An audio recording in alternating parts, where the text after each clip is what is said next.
In our Old Testament reading for today, God begins by speaking to Job out of a tornado.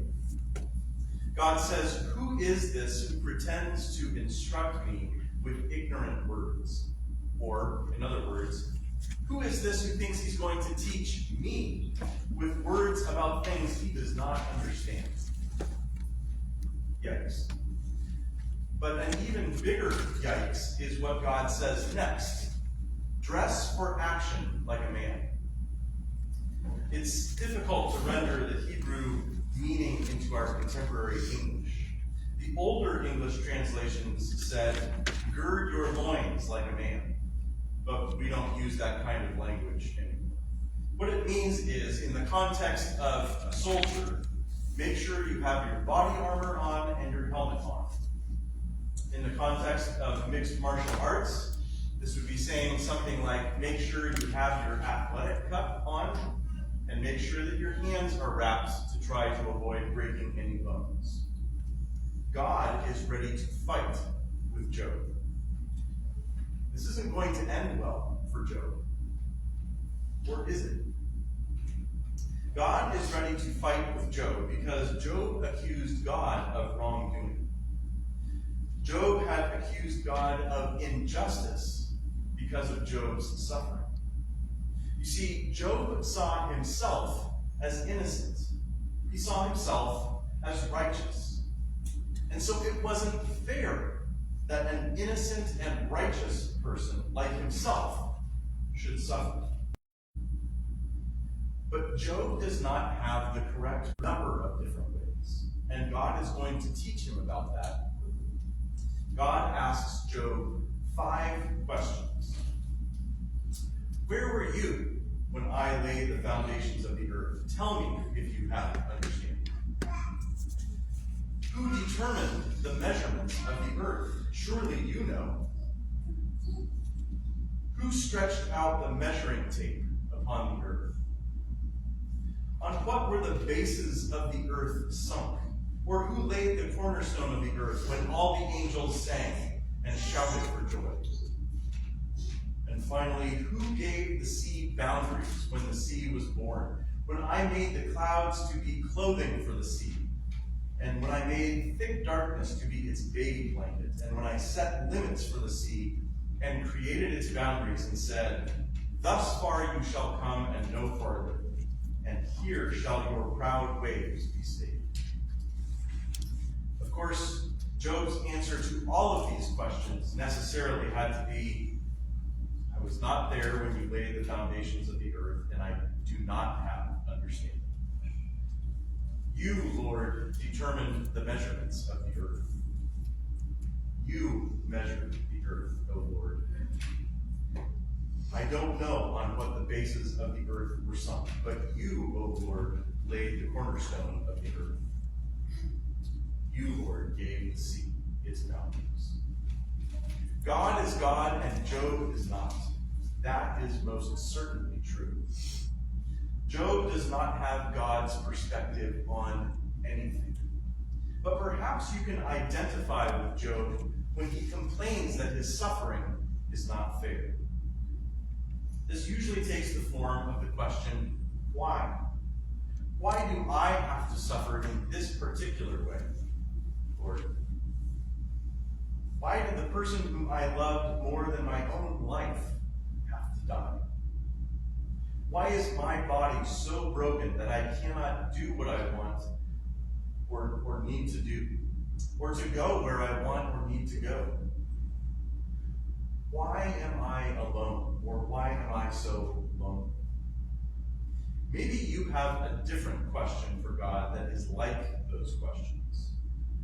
The book of Job gives us some important insight into the answer to those questions. But before we can get to that answer, we need to understand that Job is not righteous in the way that he thinks he is. You see, Job has confused what we Lutherans call the two kinds of righteousness. One kind of righteousness is active righteousness, which are the good works that we do in obedience to the Ten Commandments. The other kind of righteousness is passive righteousness, which is actually Jesus' own righteousness that we receive passively by faith in Jesus. God counts Jesus' righteousness as your own righteousness, and you are passive in the reception of that righteousness by faith. Job's problem is that he is a sinner. Not only has Job inherited Adam's sin, but Job has contributed his own sin to the situation. And Job's problem is that he also thinks that his active righteousness, his good works, are what God should consider when it comes to Job's suffering. But you see, the problem is that original sin infects even our good works, so that our good works are stained and soiled and therefore cannot stand before God as evidence of our righteousness. So if we deserve anything from God as sinners, it's what God said in Genesis 2:17. In the day that you eat from the tree of the knowledge of good and evil, you will surely die. If we are talking about God's justice, death is the only thing that you and I deserve. So is that it? Is that the unsatisfying answer to the why questions? That when you suffer in this life, you're just not getting the full measure of what you deserve, so just be grateful that you're not dead?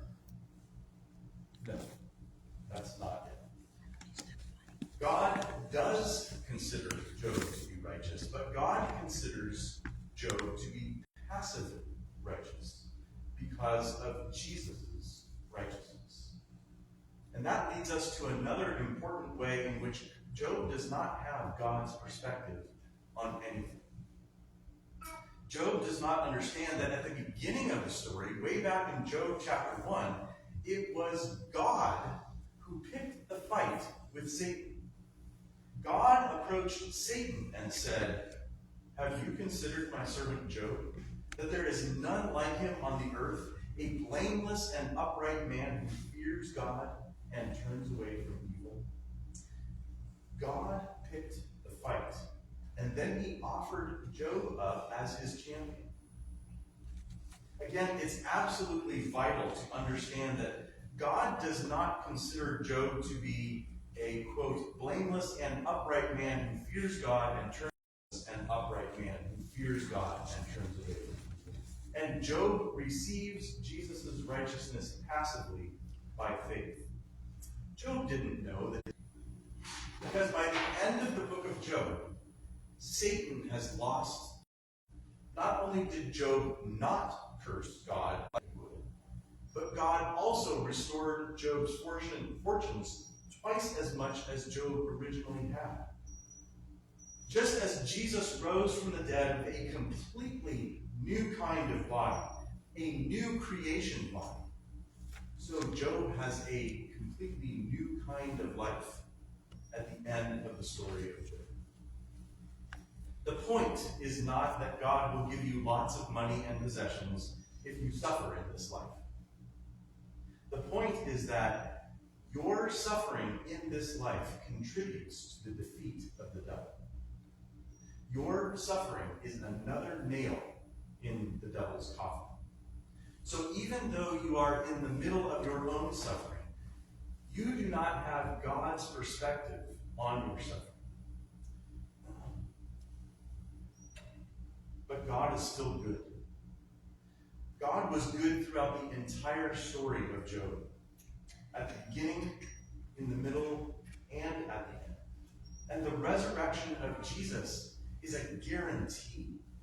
It's a guarantee not only that everything Jesus said is true, so that we know that Jesus is coming again to take us to be with him in the new heavens and the new earth. But the resurrection of Jesus is also a guarantee of our own resurrection to a completely new kind of life where sin and death and suffering are not a thing.